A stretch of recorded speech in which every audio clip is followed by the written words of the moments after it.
Seth by being distracted by the violence. It's a bad thing, it's traumatic. He also lost because of not having focus on election day, on votes, and making sure that the environment is safe enough for his voters to still come. You know, the use of goons is an entrepreneurship. It's becoming a business opportunity. When you're hiring goons to disrupt meetings, you're hiring goons to disrupt election days, this has become a resource for them. You know, we know that Kenya's population is mainly young. We know that it's unemployed. People are searching for opportunities. So for them, it's about getting the resource to put food on their table. So it has now become, unfortunately, an oil machine of a business. What does it mean, especially now that we know there's an increase of usage of goons?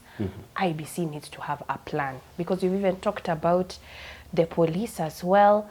What's the plan to keep the Kenyan people protected and to stop goons from interrupting polling processes?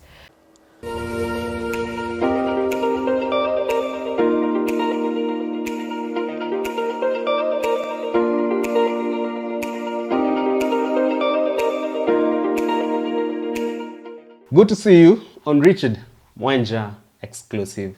Yet again, I'm here with the Executive Director, Siasa Place, Madam Nerima Wako, of course, to make sense of what has been happening in Kenya's political and governance landscape, especially just right after the by-elections that were held on the 27th day of the month of November, the year of our Lord 2025. There's so much we need to unpack from that particular event. But first things first, Nerima, good to see you. Good to see you. You've been well, though. Yes. You survived the goons on Thursday. You survived the state crazy. intimidation. There's too much violence. Too much violence too early. Yeah. It's unfortunate. It's unfortunate. Well, Nerima, quite much has happened. I mean, if the by-elections are anything to go by, on Thursday we witnessed a number of things unfolding in Kenya's electoral process. Of course, open voter bribery. We saw the scale of intimidation from competing sides, and even the violence that really defined the day. We're talking about goons in the picture. The police witnessing all this happen, but probably doing quite little to contain the situation. But even more surprising was that some believe the IBC actually exposed just how vulnerable they are when it comes to discharging their mandate. What's your general assessment on just how the by-elections were conducted in the first place, and also just how the environment that came to the picture was? I would even look at, okay, so the low voter turnout, we saw that. We saw the amount of fights that happened even before the election day. We saw that. I would also say how competitive the nature of it was. It was a high stakes by-election. A lot of people having very high expectations.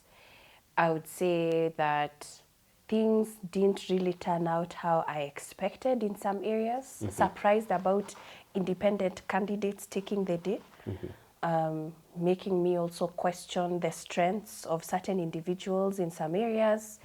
And also, the wins are close. You know, there's a friend of mine who says, you know, in politics, there's no number two. So it doesn't matter what number two got. But I think in an instance like this, like where we are now, even though we have seen Kenya Kwanza winning in some areas, the difference is still too small, in my view. I think 400, 500, I would not be chest thumping about it.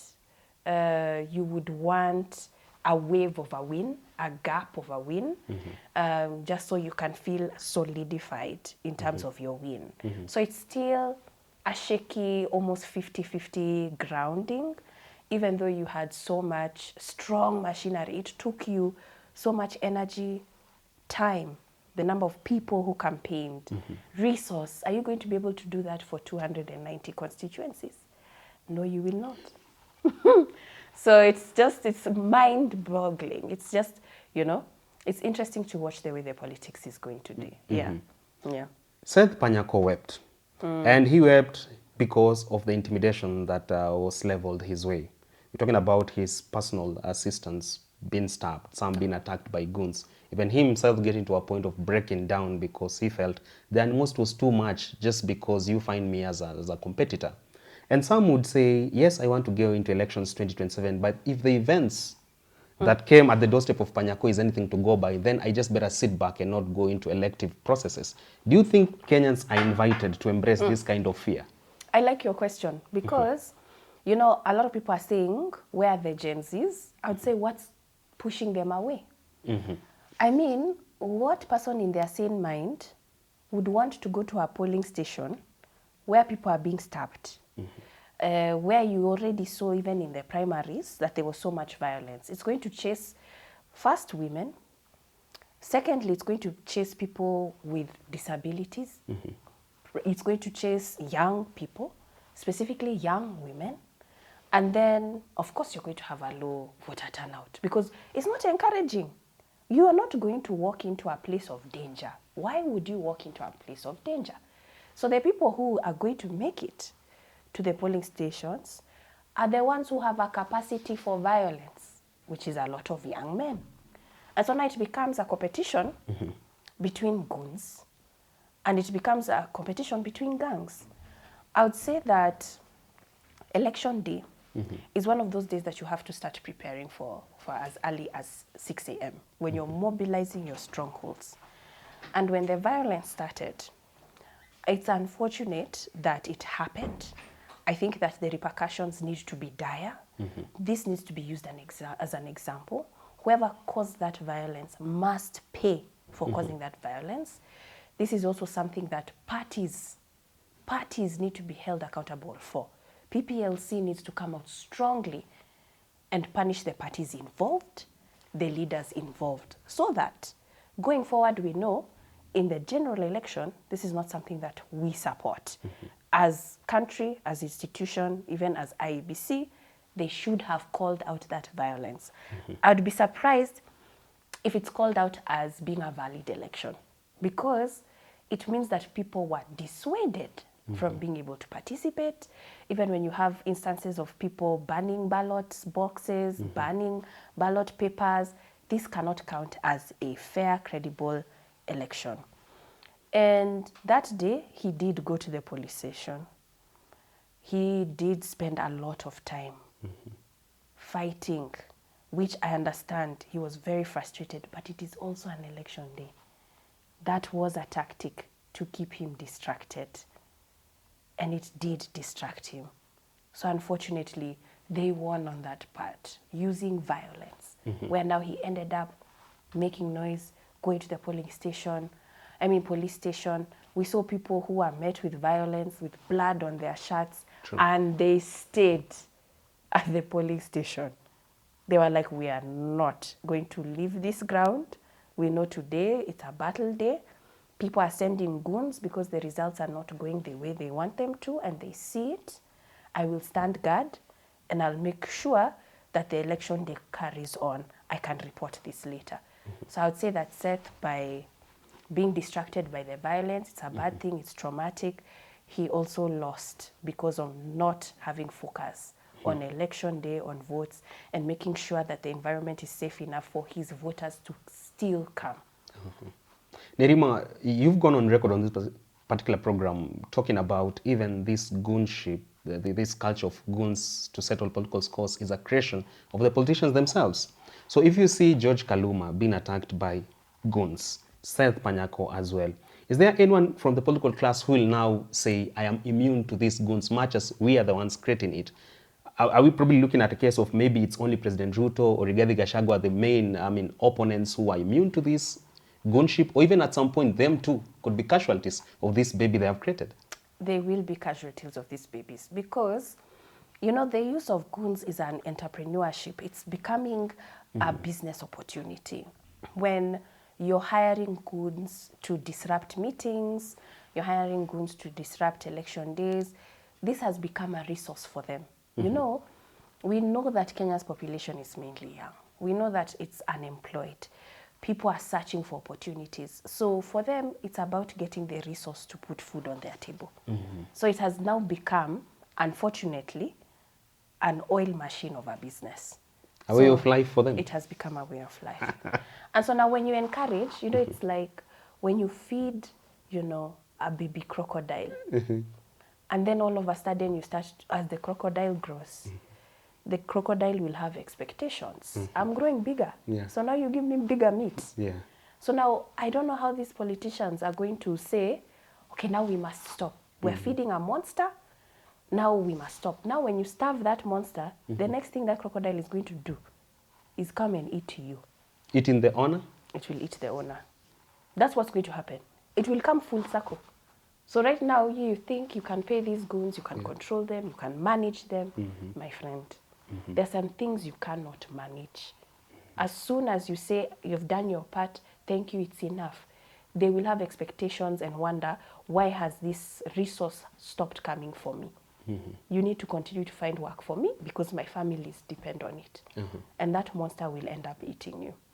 So it's a growing concern, and it's one that we must nip in the bud. And that's why I said political parties are not being held accountable strictly enough. It needs to be something that is completely discouraged, that people can see through an example that because this individual, this political leader used goons such, they must be punished for it to dissuade other politicians from doing it.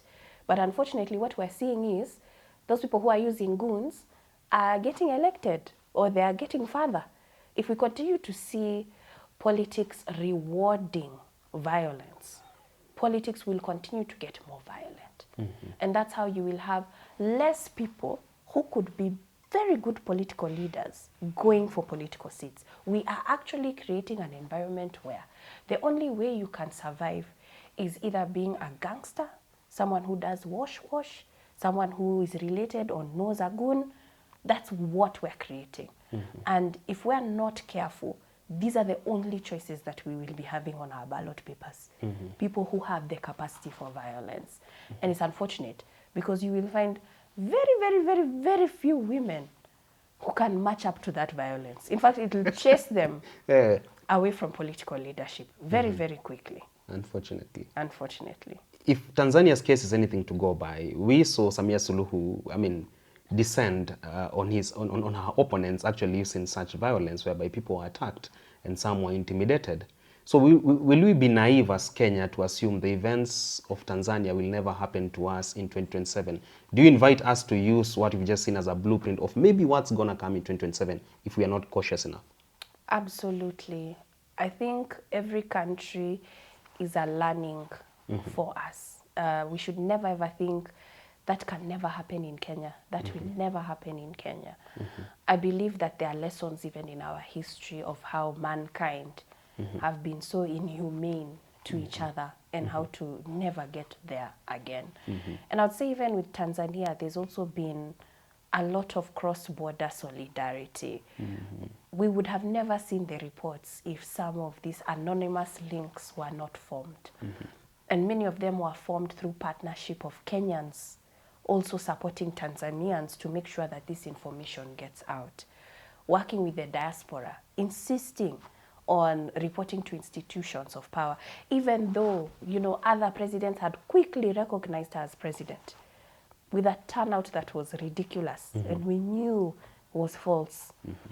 And there were African heads of state that were quick to recognize her as president. And so I believe the ball began to shift when a lot of pressure went on the African Union and asked how they observed the election. So I am seeing some change in the region. What's this change? One, there's a lot of surveillance that's happening. And it's not just national surveillance. Kenyans will complain about, your cell phone because of one particular company, but it's happening even when you go to Tanzania. It's happening even when you go to Uganda. So much so that even as a Kenyan, you cross into Tanzania, he will get a phone call if you are a person of interest. They are watching you, and they have even coordinated a way of watching you together.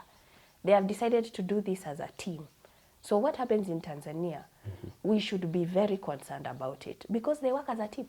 Remember, after I wouldn't call it an election, after the day's event, one of the first people she called was our president.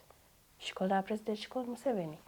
So yes, for them to even advise her, to get on a phone with her, It's because they're like, we understand your situation. Let's try and help you get out of that situation.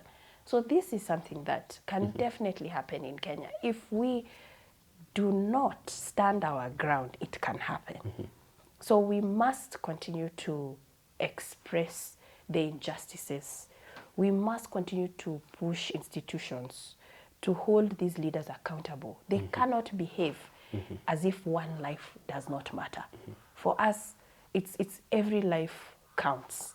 And if we didn't have people who are brave enough, vocal enough, persistent enough, Suluhu would still be sitting comfortably.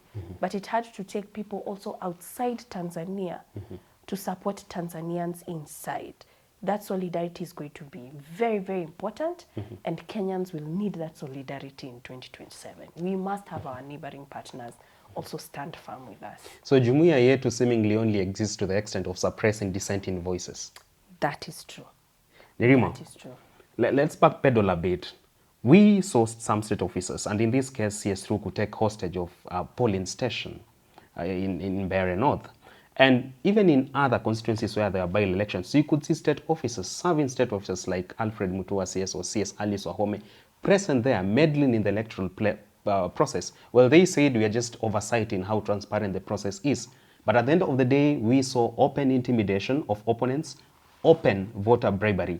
If the scale of voter bribery is anything to go by, would you say that the president is now using state machinery to face off his opponents, yet he swore that he will never use such to intimidate his opponents? What he would create as president is a fair ground for competition. Has he just taken a paradigm shift from what he proclaimed before 2022 elections, that is? Yes, he has. You know, he'll say one thing and do the other. So what we're witnessing is what happens in real life, the practical and theory. So in theory, in the Constitution, public officials are not supposed to be engaged in any political campaigning. They are not supposed to be vocal about their political stance. They are public servants. Their job is to be there for the Kenyan citizen, not political affiliation. However, in practicality, what we have been seeing, when they launched the Nyota program, the first thing they did, even in August, like they even announced it in a formal document, that you, as a public official, must go down to the ground, almost ward level, explaining how good this program is. Campaigning. They're campaigning. So we can see in practicality, they are doing everything against what the Constitution says. So it's no surprise to me that what theory the president says is not what he practices in realistically. I will fight state capture. Exactly. There's no fighting that's happening there, especially when your wife, daughter, son are involved in certain businesses. State capture. But you are doing nothing about it. In fact, it's you and your family, but you're doing nothing about it. So it just comes to a point where you stop listening and you start looking, you know. It's not what you say, it's what you do that matters here. So yes, when you see state officers at these polling stations, what message is being sent across? The message is we have been commanded. You, go down to the ground. If I don't see you there, you will have something to answer for me next week when we come to the office. Me, I've told you, you go to the ground. So what we have seen is a very strong authority that doesn't stand on what is theory. He's practical. He's like, you go to the ground and you make sure you meet with people. Even though you're not, say, such a politician, you're in cabinet, you're someone who is not supposed to be campaigning, I don't care. Me, what I've told you is right, and I've told you to go down to the ground, and I better see you on the ground. So people have to show, because the boss said. A one-man show. Yeah. If you didn't, your job was on the line. Your job is on the line.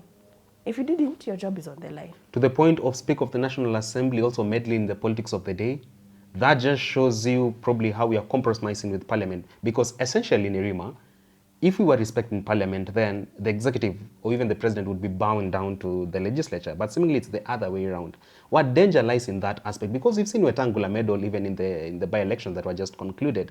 So who is to check the interest of the Kenyans? Wetangula is going to have a rough few days. Hey! His candidate in Kabuchai lost. He lost. Yeah. He lost. Huh? He's going to have a rough few days. Kindiki won, Mudavadi won. Yeah. I don't even know that one, how he's going to explain himself, because an explanation will be needed. I will not be surprised if we start to see some cold treatment toward him, because we know that this president does not hide it. When he's upset with you, he will show you he's upset with you. Yes. You start losing privileges in terms of being invited to certain meetings. He's going to have rough few days.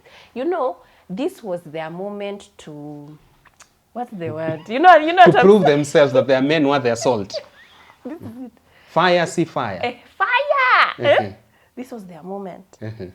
So if they couldn't, you know what that saying is, you know, you sit at a table, someone has to remove what you are bringing to the table. What you are ini yangu. Weta ataka tu hivi. That's a very difficult place to be. I don't know how he's going to survive. Itakuwa ngumu kwake, because now even you know, hatutaki stories za Jaba. Jaba kona to hapa. You need to show me. This was the moment to show. Earn your stripes. Why are you here? Why are you here? Because this next year, 2026, itakuwa stories za numbers. I need numbers. Wewe umeleta watu ngapi hapa? Unaleta watu ngapi hapa? You know, you're saying nothing. Naleta good vibes. Na inshallah. Inshallah. You will be thrown out very, very fast. So it will be tough few days. So even the others, I mean, they won some, but they lost some as well. So it's not that secure. I also don't think their positions are that secure. And if they think that the kitchen is hot now, hey, pressure. It's about to get hotter? Pressure is about to get hotter. I would advise them how to deal with your pressure. And you know, we're talking about old men. We don't want heart attacks here in 2026. Hatutaki. So if it's the exercise, if it's to meditate, or traveling to Dubai once in a while. I'm telling you. Makunywa madafu kidogo. By the way, we better mark it. The trips to Dubai. Let's just start counting now. Zitaanza. For sure. People going to Dubai to reset, to take a break. Their health will just be, it has to. Because you're talking about a high stakes period. Campaigns have started early. You know, this is a marathon. True. I don't know, Richie, if you run a marathon. Have you run a marathon? Never. You've never? Well, let me explain. I'm a runner. I know you. I have witnessed that a few times. I'm a runner. Albeit a poor runner. I was a very good runner, by the way. In fact, so good, I almost ran representing Kenya. Yes, fast. I'm fast. 200-meter dash was my favorite. I used to run a lot. Now you're crossing. I'm telling you. Anyways, me, I'm very athletic. Let me tell you the difference. If you insist. Okay, the difference between a short distance runner and a long distance runner. Short distance, which was my specialty, you have to have strength. It's based on your strength and how good you start. You have to start strong, end strong. So you have to have a really strong push as soon as you hear the pop. You have to have a very strong push. Just by your push, you know how fast you can actually pick up through the race. And you have to have the same pace. So you have a very strong breathing. Okay, you breathe in heavily, breathe in deeply, because it has to go through the muscles. This is important. Sure. Long distance runners, very, very, very different game here. I really struggle with long distance because it starts very, very slow. In fact, you pace yourself. And you pace yourself because the breaths are slower, because the distance is longer, the strides shorter, because you have to save energy. You save energy for the sprint in the end, because toward the end, it becomes more difficult for you to keep up the momentum.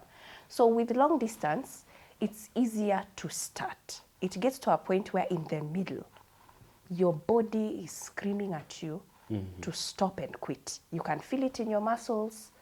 You can feel your head telling you that You can feel it in your abs. You can feel it below your feet. They hurt. And they're telling you, if you've been running too long, stop. When you get to that point where your body says stop, it means you're about to get to your peak. You are supposed to ignore your body, so much so that once you pass that stage, you now enter a zone. There's a zone that you now get into where your body is now rhythmic. It's now steady. You don't even see anything. You know, it's like those stories of people who drive. Gari inajua penye. Inajua nyumbani. Autopilot. That's how running is. So it gets to a point where now even your body, it enters into auto drive. And it now just goes, it sails. But to get to that sail, people struggle. And that's what this political campaign is going to be. Where we're going to have sprinters. People will start 2026. Wanna sprint. A heavy takeoff. Heavy takeoff. And then by the time we're reaching April, you're seeing people, they have stopped running. Like they think the race is over because they have used out all their energy. Then you're going to have the ones who are marathon runners. Okay? Hey, those ones. They know it's a long haul. They have trained their bodies and capacities to meeting hundreds of people in a day. Carrying themselves, they still have the drive. They're up at 4 a.m. Watu hivi, zurura hapa, wameenda, hivi. Sleep, next day, same thing. They're going to be doing this for months. It is so draining on the body that it gets to a point where your body says, time out. There are people who once that time out reaches, they just go over the top and now they're in their zone. There are others, they start to collapse. They're like, Hapa, my body can't take it. You start seeing trips to Dubai. That's a good analogy, Nerima. So I want to understand something. Our Gen Z leader, Oburu, which side does he lie on? See, ameshachukua trip to Dubai. Yeah. See the sprinter? The race has barely started. Exactly. Yeah, that's what I'm trying to tell you. Tutafika Canaan kweli? Yo. But we might. The other day you're just saying bora tusionjonje vitu tu kwa barabara. Yo, unless he will keep running kidogo, break. Running kidogo, break. Running kidogo. And that's how he's going to get to the end. But he will be back in Dubai. Yeah, that one. Before Edwin Sifuna takes that Dubai trip, he would have already gone for 2-3 others. You see, Rao was a marathon runner. Rao was marathon. It was just toward the end we were seeing him saying, I need a break. But he was marathon. That man, he knew. Matiangi pia na struggle, I hear. Yeah. Really? Mchapakazi?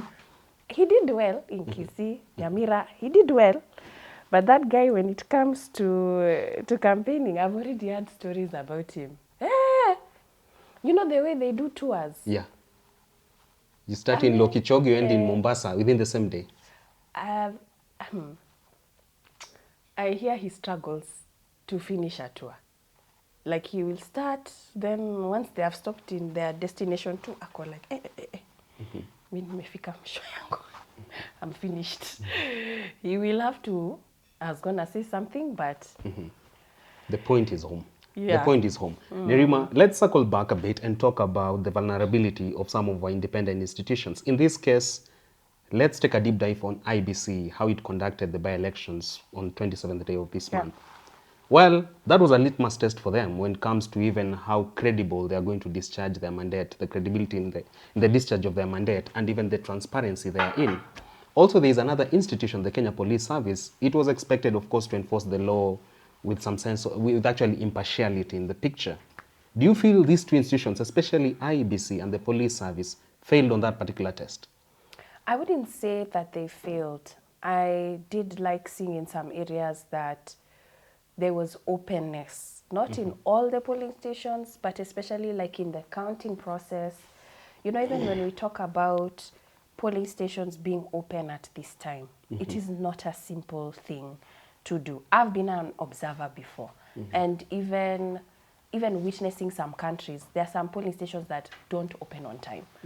Something as simple as that, in terms of structure and management, IBC, it exists. they still need some work. But we can see that at least the structures are there. It's unfortunate the pockets of violence that occurred. I think out of that experiences, there needs to be better emergency management response. What does it mean, especially now that we know there's an increase of usage of goons? IBC needs to have a plan, because you've even talked about the police as well. What's the plan to keep the Kenyan people protected and to stop goons from interrupting polling processes? So by the time you know that they are coming, you must be receiving some form of intelligence. So why do they make their way to the polling station? We should be able to stop them before they even get there. And for me, I think that IBC needs to prepare better, unfortunately, for violence. Because if we do not see people being held accountable for supporting and purporting violence, then best believe we're going to see violence increase. The other thing is, I did not like how IBC shared their communications. You know, there was a message that came out where they basically announced that you're not allowed to take pictures. It's in the law. That has been there.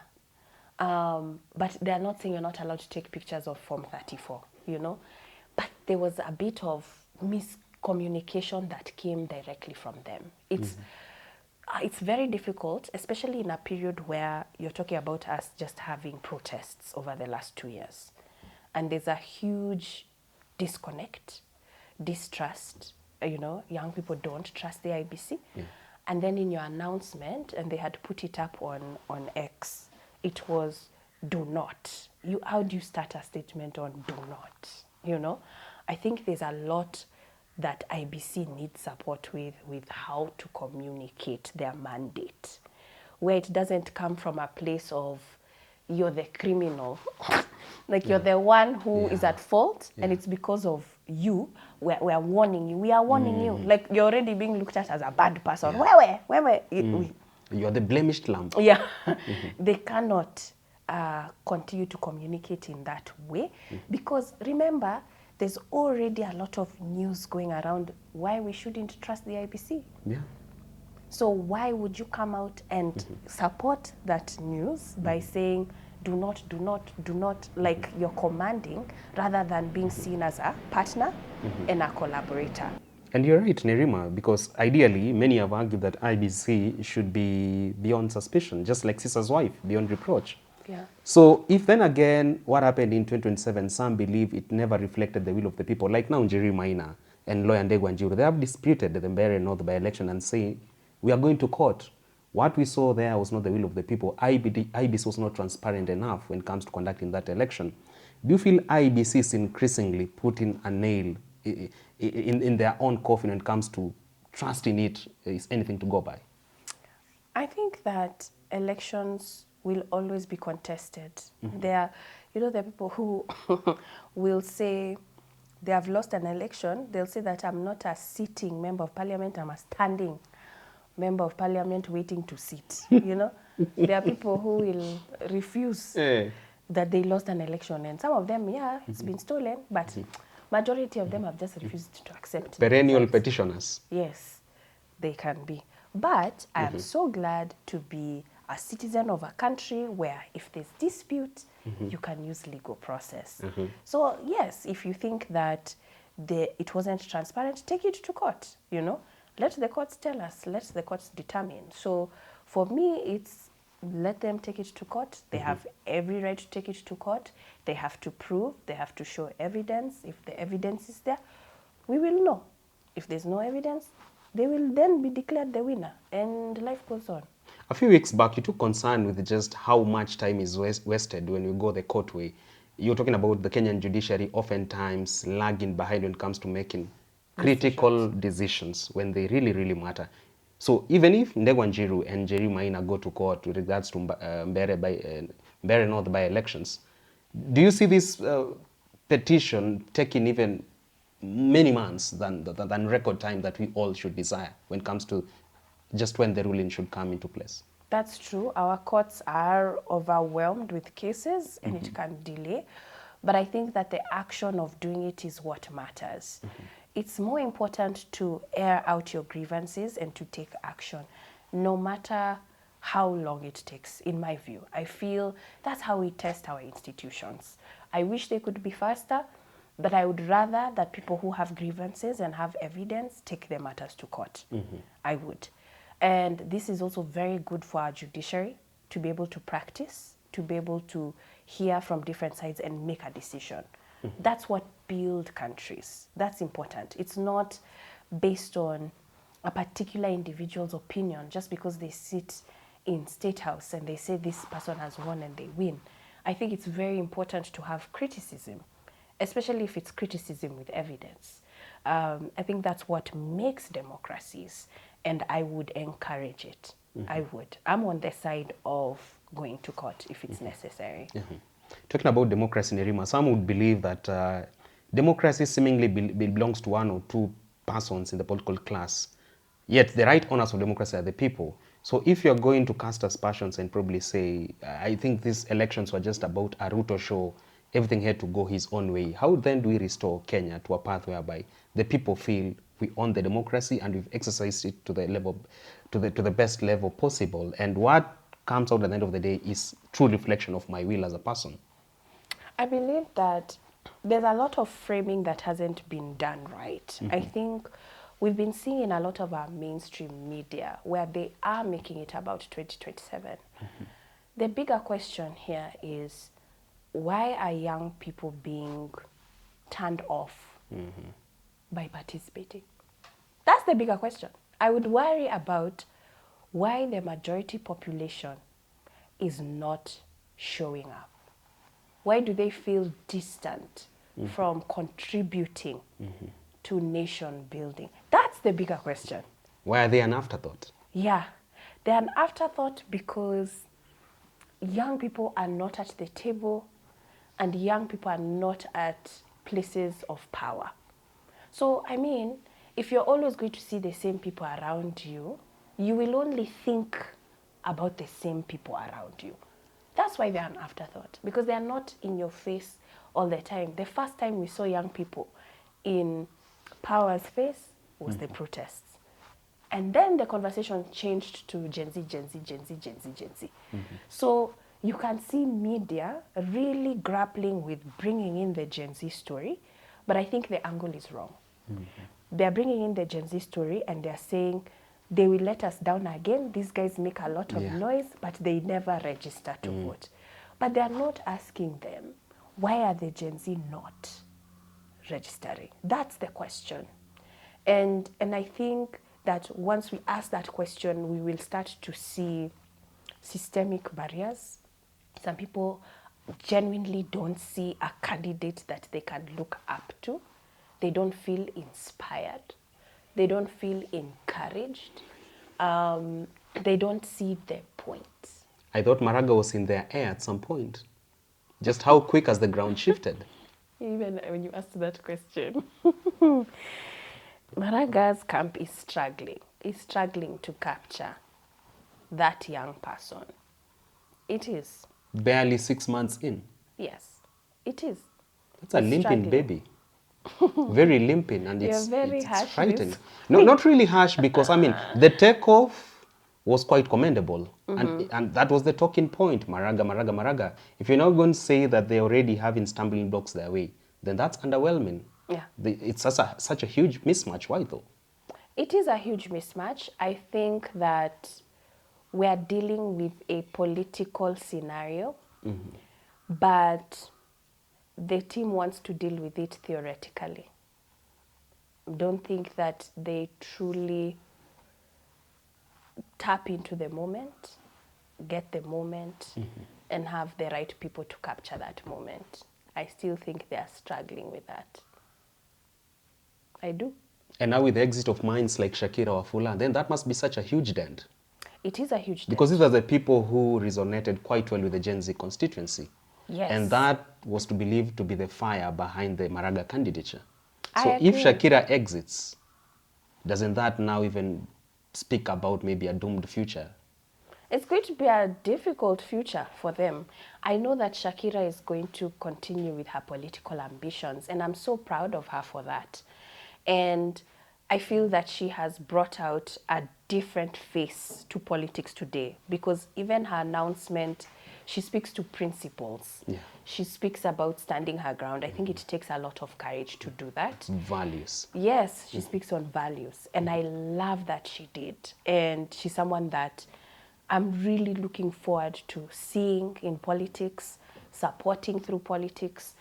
And I feel that Kenya has not yet recognized that there's a new breed of people who are yearning for something different.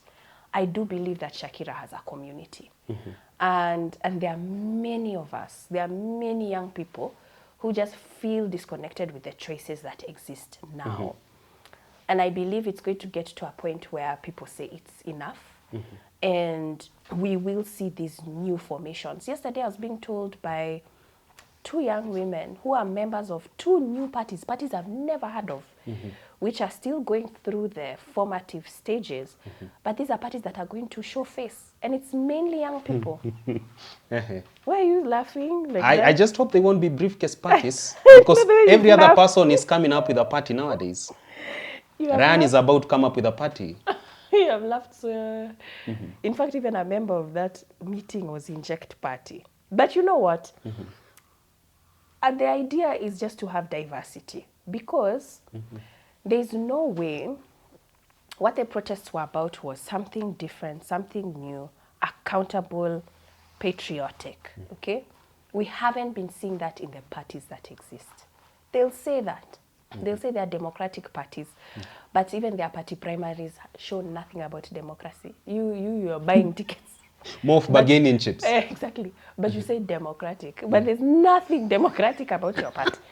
You say you're socialist, but you're so capitalistic as a party. You know, you only care about business and you don't care about social welfare. Double standards. Even your own team, they don't even have their own social welfare and well-being. So the parties are just, they are facade. They are nothing close to the ideologies that they claim to be sharing. And I think there is a cluster of people who are yearning for something that is different. I do believe that. And I think that once that thing comes out, I believe that we will see a growth of something, an alternative in a way. Yes. Is a party under Nerima Wako in the offing? Thinking. Could be a political movement. Have you heard of Youth for Parliament in Zambia? Heard of it. It was not a party. It was a political movement that had 156 elected members belonging to different political parties, but one agenda: to change Zambia. And we ain't seen nothing yet. Yeah, so it's possible. We have seen it in neighboring countries do it. So I am more concerned about a political movement. For me, it's the character of a person, because you can have a very good person, a very good leader in a terrible party. And youthful for that case. Yeah, terrible party. Lakini because party leader amesema tuende hivi. You know, if you don't go that way, you lose your seat. So unaenda na yeye. That's the thing that we must fight. That's the thing that we must find a way around. So it's not just about the vehicle itself. It's about the principles. It's about what people stand for. It's about the commitment to that stand. Yeah. You've commended, Shakira's exit from Maraga's camp and even her participation in Kenya's politics and governance arena. But don't you think she runs the risk of bowing into fear, like that which was expressed by Hanifa Adan the other day? Well, many thought that she will still go hard on her candidature for Nairobi Women Rep, but she came forth and say, I do not have the money, and this or that is probably going to happen.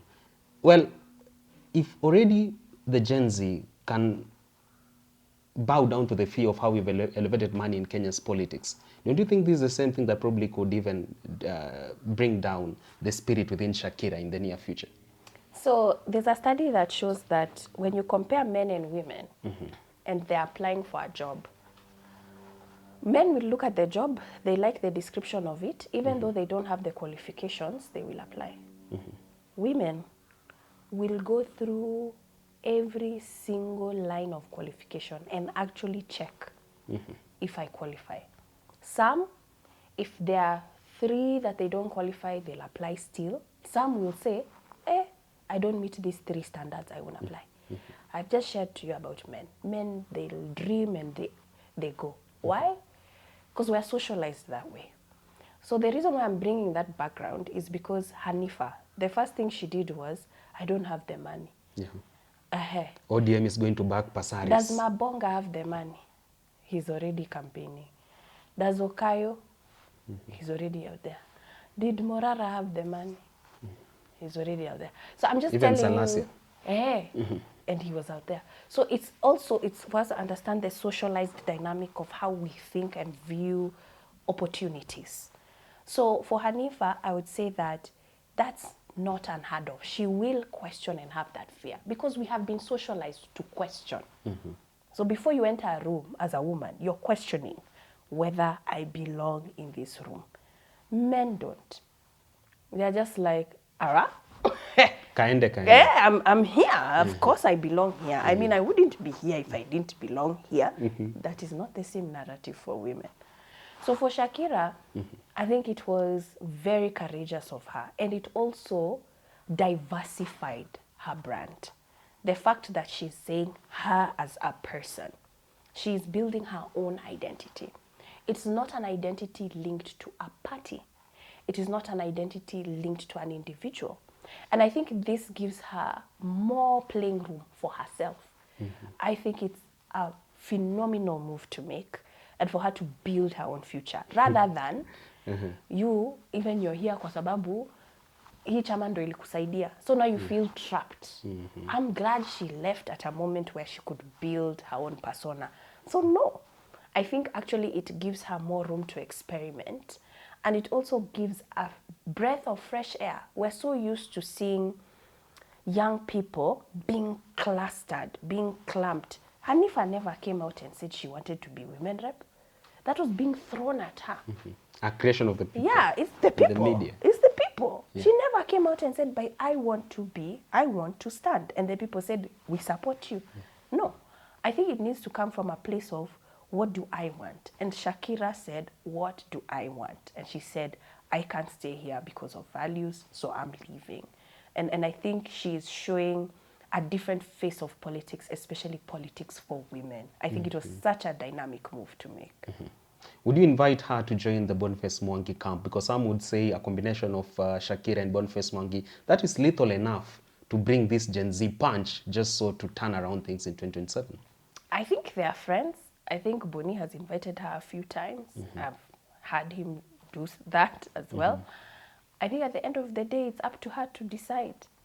But he has offered. They are friends. We are friends. So I think it's up to her to decide what she wants for herself and for the community that she wants to serve. In the grand scheme of things, most of our audience are questioning after every edition, what is the place of Nerima when it comes to 2027 politics? Some are casting, speculations. Is she going for the presidency, for this or that elective seat? Which party does Nerima belong to in the first place? So let's just clear the air. We've talked about Boniface Mwangi, Shakira. You are in the same space together. Yeah. Where is Nerima standing from? I'm searching for a party. I haven't found one that I can... You know me, I serve genuinely. Yani, if you see me anywhere, I am... Richie, I can't take you seriously. No, I'm for real. I'm for real. Like, if I'm anywhere, I really stand on it. But before I enter, I have to question, I have to be sure. I have to be sure. Because by the time I say, I'm standing here and I want to be here, I am sure why I'm saying this and why I think it's the best choice. So I'm still shopping. I'm still shopping for a political party. I'm still shopping for a political home. But definitely you will see me in politics. What are your bare minimums? That is the main question in the room. I am sick and tired of corruption. Sick and tired. I've had it up to here. I am tired of seeing corruption. I am tired of seeing incompetency. There are too many incompetent people leading my country. And there are too many brilliant people that are outside rooms that can make very important decisions for this country. Those two. And I feel that once you get rid of the corruption and you have right people there, then we can see change. But the thing that hurts me the most, we don't have dignity. We don't have dignity. It breaks my heart when I look at our education system, our health, the way our basic needs, access to them, yani, just so you feel human, just so you feel like I'm loved, like I have Some sense a of home. dignity. Yeah, that I feel like is being eroded.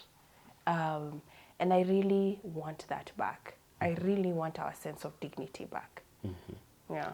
Well, maybe that sense of dignity is in the pipeline because the president talks about soon enough I'm going to make Kenya join the Asian Tigers. We're going to make Kenya first world country. The other day, the Malaysian Prime Minister was in the country and he talked about Kenya's President William Ruto is going to be a star in Africa. We keep on referencing the Asian Tigers, Nerima, but do you feel that we are actually working towards even meeting the basics in the first place? Me, let me just say this on this show. Me, I don't look to the East. Okay? Japan is one of my favorite countries to visit. But I don't look to the East. I would say look up a philosopher, look up a socialist from Ghana, George Atiye. He calls our generation the cheetah generation.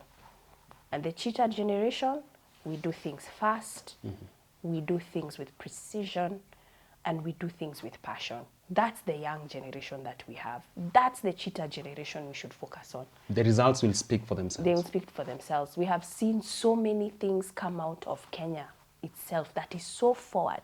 You know, we'll talk about M-Pesa all the time, not realizing how it revolutionized money. And the fact that it started in somewhere like Kenya, where we don't even need to walk around with cash anymore. This is our reality. For many European countries, they are still walking around with cards and cash. We've passed them. So why are we looking at Asia? Why are we looking at the West? We have it right here. And there's something that George Atiye says. He says that the generation before us, they are hippos, they are buffaloes. They are people who they took over governments from colonial powers, then they just sat. They just sit. They just sit and they just eat. And they just don't know how to move fast. They're just there. They're just like that. But then now they're trying to manage cheetahs. I believe that we are going to be able to live and see cheetahs taking over. And I'm excited for that day. Because once we have cheetahs in power, Africa will be a different ball game. We cannot continue to look at Europe. We're being chased from Europe. Constantly benchmarking and talking aloud. We cannot. They are making immigration laws that stop us from entering. We are aliens, actually, in the face of Donald Trump. And this happened a few days ago where, like, a friend of mine, her parents were arrested trying to go and visit their daughter because you're looking like you're going to try and stay here.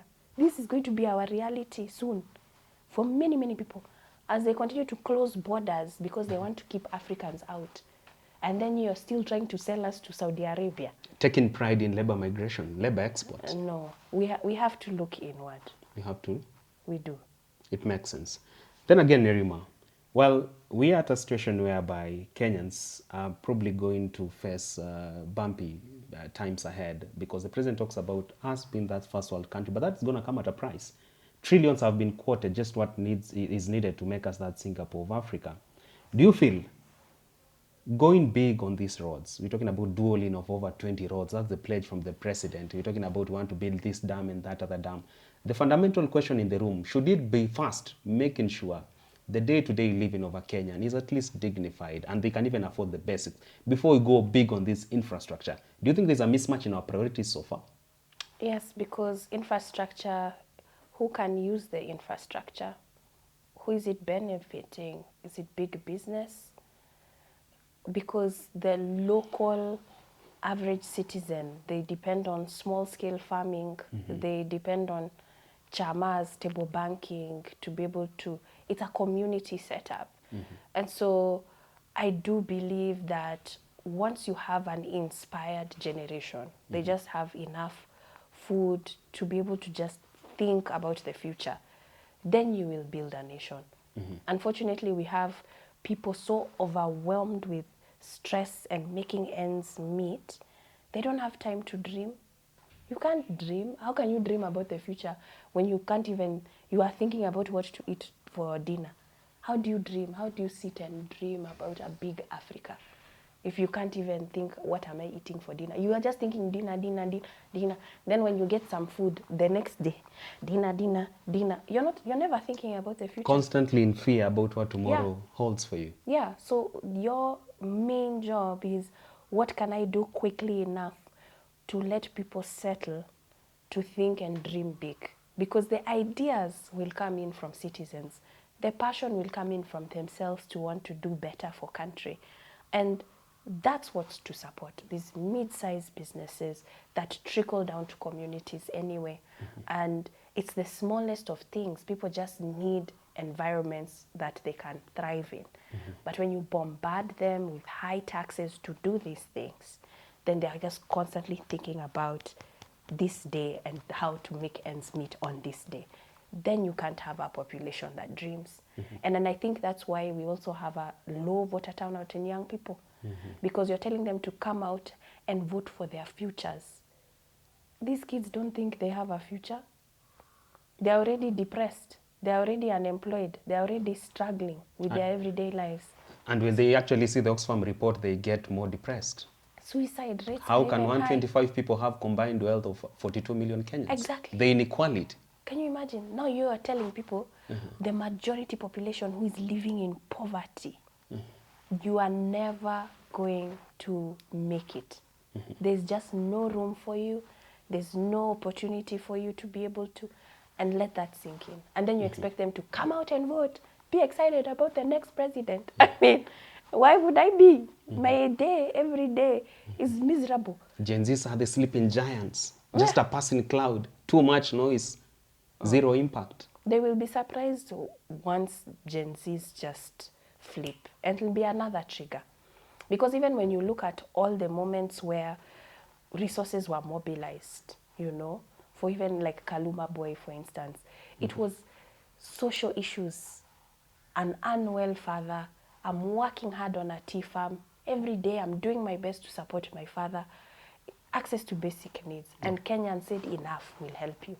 All of the stories, if you think about when Kenyans came on TikTok to fundraise, it's social welfare. Kenyans are telling us what they want. They need safety nets. Yeah. But the institutions are letting them down. So they are saying, okay, as a community, watcha, we come together, changa for each other, we give this stranger. At least they feel better. Kenyans already have that spirit. We just don't have the room to let them build that spirit. They have it. Skeptics to your argument, like Nairobi Women Rep Esther Passaris would say, would rather have a benevolent dictator like President William Ruto than have, a ruthless dictator. Be grateful that at least you're being afforded the basics. I'm even afraid that we can use a dictator and that terminology, that term. That was our remark earlier this week. Yeah, that's disturbing. Because we all know that with dictators, they have a problem with freedom of expression. So people like me would never be able to exist in countries under dictators. So it's a fear that when we say, you know, a benevolent dictator, you have access to your basic needs, why do my rights have to be taken away from me too? Or why can't they be together? Why can't a leader just provide the environment where I have access to my basic needs and provide me with the rights such as association, freedom of expression? Why must you take this away from me to give me this? I don't understand why they can't be together. That's what makes you a dictator, when you take away my rights and then you say, at least I'm giving you. But me, I'm telling you, you should be giving me both. To what then do you owe these remarks from Esther Passaris? Is that what political pundits, conclude or describe as now bending too low to the orchestra of praise and worship and just being more of an everlasting sycophant to protect your political interest? Is that so? Yes, some of her comments don't make sense. I feel that maybe she has a checkbox she has to fill at the end of every week in terms of what she has said to praise the president. So now in the same line with Cherargei? Yeah, I've stopped listening to them. It comes to a point where there's some things, there are comments that are made that just don't make sense. Like, why speak? You don't have to open your mouth. You know, we have one mouth to just speak to make sense. Then you have 2 ears to listen twice. You don't always have to open your mouth. No.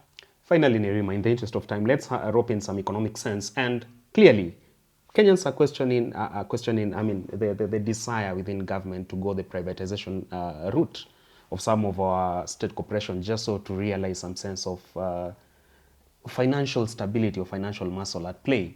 But then some are questioning that we are even privatizing these corporations, but in a fraudulent process. The transparencies that we desire is not coming to the picture.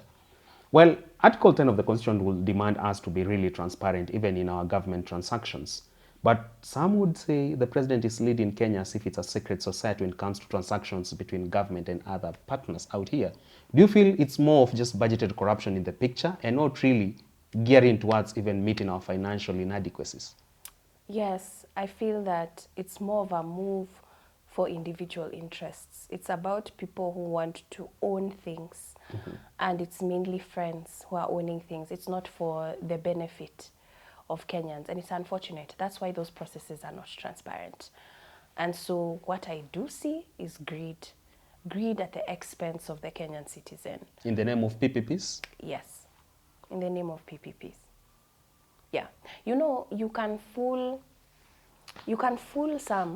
some of the times, but you can't fool all of us all of the time.